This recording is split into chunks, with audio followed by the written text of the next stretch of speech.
Hello guys, today I'm going to tell you about that Valtherix AI token is good or not. Now before we start the video, let's hear my legal disclaimer. This video is only for educational purpose. Do your own research for the investing. Firstly, you have to open this token on CoinMarketCap and copy this address.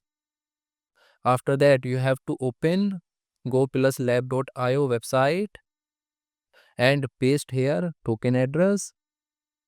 And you have to select this token native blockchain and click on check button. So here you can check risky item and attention item.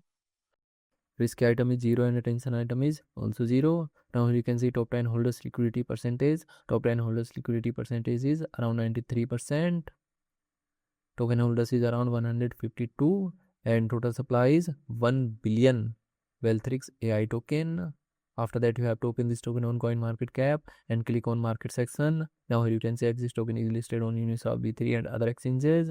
If I share my opinion with you, then this project up to 65% chances that it is a legit or good project. So guys, don't take my opinion as a financial advice. Do your own research for the investing. Thanks for watching.